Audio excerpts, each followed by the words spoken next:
Hello friends, welcome to Jas creative world. ഇന്നത്തെ recipe നല്ല tasty and healthy ആയിട്ടുള്ള ഉലുവ ലേഹ്യത്തിൻ്റെയാണ്. ഈ രീതിയിൽ ഉണ്ടാക്കുന്ന ഉലുവ ലേഹ്യത്തിന് നല്ലപോലെ മധുരം ഉണ്ടായിരിക്കും. നമ്മൾ ഇതിനകത്ത് പനഞ്ചക്കരയാണ് യൂസ് ചെയ്യുന്നത്, അതായത് കരിപ്പെട്ടിയാണ് യൂസ് ചെയ്യുന്നത്. അതാണ് ഇങ്ങനത്തെ ലേഹ്യമൊക്കെ ഉണ്ടാക്കാൻ ഏറ്റവും നല്ലത്. ഉലുവയ്ക്ക് ഒരുപാട് ഗുണങ്ങളുണ്ട്. ഇത് നമ്മളുടെ നടുവേദനയും പുറം വേദനയും ഇതൊക്കെ മാറാനും പ്രസവരക്ഷാ മരുന്നായിട്ടും മുടി നന്നായി വളരുന്നതിന് വേണ്ടിയിട്ടും ഒക്കെയും ഉപയോഗിക്കാറുണ്ട്. അപ്പോൾ നമ്മൾക്ക് നോക്കാം ഈസി ആയിട്ട് ഉലുവ ലേഹ്യം എങ്ങനെയാണ് ഉണ്ടാക്കാൻ പറ്റുക എന്നുള്ളത്. അതിനായിട്ട് ഞാനിവിടെ 100 ഗ്രാം ഉലുവ എടുത്തിട്ടുണ്ട്. അതായത് ഏകദേശം 1/2 കപ്പ് ഉലുവയാണ് വേണ്ടത്. അത് നന്നായി കഴുകിയതിന് ശേഷം നമ്മൾക്കിതൊന്ന് കുതിരാനായിട്ടിടണം. 3-4 പ്രാവശ്യം കഴുകിയെടുക്കുക. അതിനുശേഷം നല്ല വെള്ളം ഒഴിച്ചു കൊടുത്ത് 8 മണിക്കൂർ കുതിരാനായിട്ട് വെക്കണം. അല്ലെങ്കിൽ രാത്രി ഇത് കുതിരാനായിട്ട് വെച്ചാൽ മതി. രാവിലെ നമ്മൾക്കെടുത്ത് ലേഹ്യം ഉണ്ടാക്കാനായിട്ട് സ്റ്റാർട്ട് ചെയ്യാം. നമ്മൾ ഈ ഒഴിച്ചു കൊടുക്കുന്ന വെള്ളം തന്നെയാണ് ഇത് വേവിക്കാനും യൂസ് ചെയ്യുന്നത്. അതുകൊണ്ട് അത് കണക്കാക്കിയിട്ട് കുറച്ചധികം വെള്ളം ഒഴിച്ചു കൊടുക്കാം. ഇപ്പം ഉലുവയെല്ലാം നല്ലപോലെ കുതിർന്ന് വന്നിട്ടുണ്ട്. ഇനി നമ്മൾക്കിത് കുക്കറിനകത്തിട്ടൊന്ന് വേവിച്ചെടുക്കണം. അതിനായിട്ട് ഒരു കുക്കർ എടുത്ത് അതിനകത്തോട്ട് ഈ ഉലുവ വെള്ളത്തോടെയാണ് ഒഴിച്ചു കൊടുക്കുന്നത്. ഇനി ഈ കുക്കറിനകത്തോട്ട് തന്നെ കുറച്ചും കൂടെ സാധനങ്ങൾ നമ്മൾക്ക് ഇട്ട് കൊടുക്കാനുണ്ട്. ആദ്യം തന്നെ ഇട്ട് കൊടുക്കുന്നത് 1 ടീസ്പൂൺ മഞ്ഞൾപ്പൊടി, അതിനുശേഷം 1 ടീസ്പൂൺ ജീരകം, ചെറിയ ജീരകമാണ് ഇട്ട് കൊടുത്തിട്ടുള്ളത്. പിന്നെ വേണ്ടത് 1 നുള്ള ഉപ്പും 1 ടേബിൾ സ്പൂൺ കുരുമുളകും. കുരുമുളക് പൊടിയല്ല, മുഴുവനായിട്ടുള്ള കുരുമുളകാണ് ഇട്ട് കൊടുത്തിട്ടുള്ളത്. കുരുമുളക് ഇട്ട് കൊടുത്തു കഴിഞ്ഞാൽ ലേഹ്യമൊന്നും അത്ര പെട്ടെന്ന് കേടാവത്തില്ല. ഇത്രയും സാധനങ്ങൾ മതി വേവിക്കാനായിട്ട്. ഇനി ഇത് എല്ലാം കൂടെ നന്നായിട്ടൊന്ന് ഇളക്കി കൊടുക്കുക. വെള്ളം വേണമെന്നുണ്ടെങ്കിൽ കുറച്ചും കൂടെ ഒഴിച്ചു കൊടുക്കാം. ഞാനിവിടെ ഇപ്പം ഇത് മുങ്ങിക്കിടക്കുന്ന രീതിയിലാണ് വെള്ളം ഒഴിച്ചു കൊടുത്തിട്ടുള്ളത്. ഇനി കുക്കർ അടച്ചു വെച്ചതിന് ശേഷം അടുപ്പത്തേക്ക് വെച്ച് ഫ്ലെയിം ഓൺ ചെയ്ത് കൊടുക്കാം. മീഡിയം ഫ്ലെയിമിൽ 2 വിസിലും ലോ ഫ്ലെയിമിൽ 2 വിസിലുമാണ് വേണ്ടത്. അപ്പോഴത്തേക്കും ഉലുവ നന്നായി വെന്ത് കാണും. ഇപ്പം ടോട്ടലി 4 വിസിൽ വന്നു കഴിഞ്ഞു. ഞാനിവിടെ കുക്കർ ഓഫ് ചെയ്ത് ഇടുന്നുണ്ട്. ഈ സമയം കൊണ്ട് നമുക്ക് ഇതിനകത്തേക്ക് മധുരത്തിന് ആവശ്യമായിട്ടുള്ള പനഞ്ചക്കര ഉരുക്കിയെടുക്കണം. അതേപോലെ തന്നെ തേങ്ങാപ്പാലും റെഡിയാക്കി എടുക്കണം. നമ്മളിവിടെ ഉലുവ ലേഹ്യമാണ് ഉണ്ടാക്കുന്നത്. അതുകൊണ്ട് തന്നെ ഇതിന് കയ്പുണ്ടായിരിക്കും. അപ്പം ഈ കയ്പ് മാറാൻ വേണ്ടിയിട്ട് 1/2 കിലോ പനഞ്ചക്കര എടുത്തിട്ടുണ്ട്. അതിനകത്തേക്ക് 1/2 കപ്പ് വെള്ളം കൂടെ ഒഴിച്ചു കൊടുത്ത് ഇത് ഉരുക്കാനായിട്ട് വെക്കാം. നമ്മളിങ്ങനത്തെ ഡിഷസൊക്കെ ഉണ്ടാക്കുമ്പോൾ ഈ ചക്കര വേണം എടുക്കാനായിട്ട്. കരിപ്പെട്ടി അല്ലെങ്കിൽ പനഞ്ചക്കര എന്നൊക്കെ പറയുന്നതാണിത്. ഇനി ഇതില്ല എങ്കിൽ സാധാരണ ശർക്കര വേണമെങ്കിലും എടുക്കാം. ഈ പനഞ്ചക്കരയ്ക്കകത്ത് അയൺ കണ്ടൻറ്റ് ഒരുപാട് കൂടുതലാണ്. അതുകൊണ്ട് തന്നെ ഇത് രക്തക്കുറവുള്ളവർക്കൊക്കെ വളരെ നല്ലതാണ്. അതുമാത്രമല്ല നമ്മളുടെ വയറിൻ്റെ ആരോഗ്യത്തിനും വയറിന് നല്ല തണുപ്പ് കിട്ടാനും ഒക്കെയും ഇത് നല്ലതാണ്. കരിപ്പെട്ടി നല്ലപോലെ ഉരുകി വന്നതിന് ശേഷം നമ്മൾക്കിത് അരിച്ച് മാറ്റി വയ്ക്കാം. ഇനി നമ്മൾക്ക് ഇതിനകത്തോട്ട് വേണ്ട തേങ്ങാപ്പാൽ പെട്ടെന്ന് തന്നെ ശരിയാക്കിയെടുക്കാം. അതിനായിട്ട് 1.5 തേങ്ങ ഞാൻ എടുത്തിട്ടുണ്ട്. ഇതൊരുപാട് വലിയ തേങ്ങയല്ല. ഒരുപാട് വലിയ തേങ്ങയാണെങ്കിൽ 1 തേങ്ങ എടുത്താലും മതി. ഇനി ഇതിനകത്തേക്ക് 3/4 കപ്പ് വെള്ളം കൂടെ ഒഴിച്ചു കൊടുത്ത് നല്ല കട്ടിയായിട്ട് 1-ാം പാൽ ആദ്യം തന്നെ എടുക്കാം. 3/4 കപ്പ് 1-ാം പാൽ ഇവിടെ റെഡിയാക്കി വെച്ചിട്ടുണ്ട്. ഇനി നമുക്ക് 2.5 കപ്പ് വെള്ളം കൂടെ ഒഴിച്ചു കൊടുത്ത് 2-ാം പാലും കൂടെ റെഡിയാക്കി വെക്കാം. തേങ്ങാപ്പാലൊക്കെ റെഡിയായി കഴിഞ്ഞു. ഈ സമയമൊക്കെ ആകുമ്പോഴത്തേക്കും കുക്കറിൻ്റെ സ്റ്റീമെല്ലാം പോയി ഇത് നല്ലപോലെ തണുത്ത് വന്ന് കാണും. തണുത്തതിന് ശേഷം മാത്രമേ നമ്മളിത് മിക്സിക്കകത്തിട്ട് അരയ്ക്കാൻ പാടുള്ളൂ. ഇതിപ്പം കറക്റ്റായിട്ട് വെന്ത് കിട്ടിയിട്ടുണ്ട്. അടുക്കി പിടിച്ചിട്ടൊന്നുമില്ല. വെള്ളം കുറച്ചുണ്ട് ഇതിനകത്ത് ഇപ്പോഴും. ഇനി നമ്മൾക്കിത് മിക്സിക്കകത്തിട്ട് അരച്ചെടുക്കാം.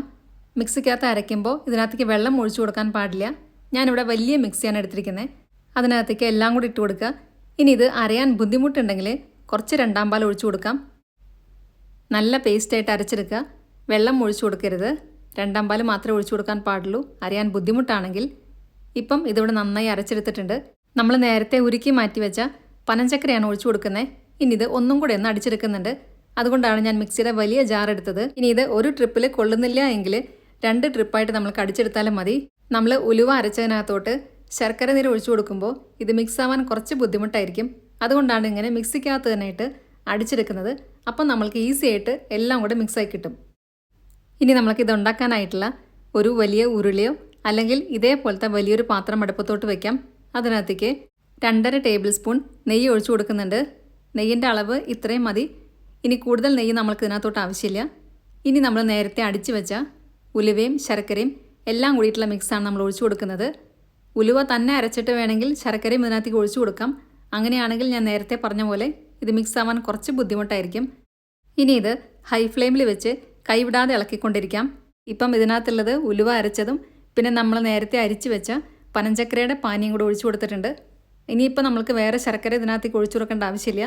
ഹൈ ഫ്ലെയിമിലായതുകൊണ്ട് ഇത് പെട്ടെന്ന് തന്നെ തിളച്ച് വരും. അതുകൊണ്ട് കൈവിടാതെ തന്നെ ഇളക്കിക്കൊണ്ടിരിക്കുക. ഇപ്പം ഇത് നന്നായി തിളയ്ക്കാൻ തുടങ്ങിയിട്ടുണ്ട്. ഞാനിതിവിടെ ഇളക്കുന്നത് കൊണ്ടാണ് അറിയാത്തത്. ഇനി നമുക്ക് ഇതിനകത്തോട്ട് രണ്ടാം പാല് മുഴുവനായിട്ട് ഒഴിച്ചു കൊടുക്കാം. രണ്ടാം പാല് പെട്ടെന്ന് തന്നെ ഇതിൻ്റെ കൂടെ മിക്സ് ആയിക്കോളും. ഇപ്പം ഇത് കുറച്ചും കൂടി ഒന്ന് ലൂസായിട്ട് വരും.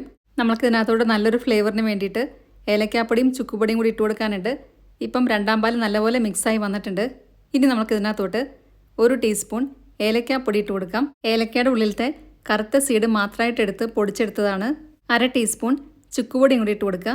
എല്ലാം കൂടെ നന്നായിട്ട് ഇളക്കി കൊടുക്കാം. ഇപ്പം ഇതിൻ്റെ കളറൊക്കെ ചെറുതായി മാറി വരുന്നുണ്ട്. ഇതിപ്പം ഒരുമാതിരി കുറുകി വന്നിട്ടുണ്ട്.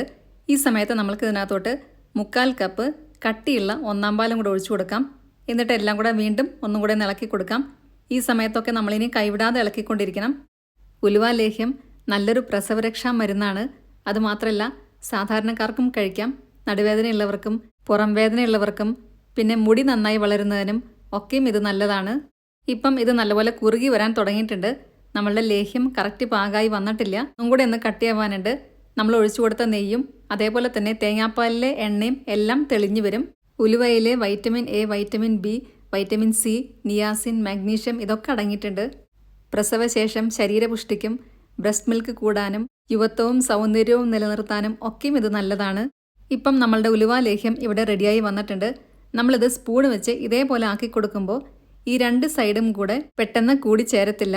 നമ്മൾ ഒഴിച്ചു കൊടുത്ത നെയ്യും തേങ്ങാപ്പാലിൻ്റെ എണ്ണയും ഒക്കെ ഇതിനകത്ത് തെളിഞ്ഞു വരുന്നത് കാണാം. അതാണ് ഇതിൻ്റെ കറക്റ്റ് പാകം.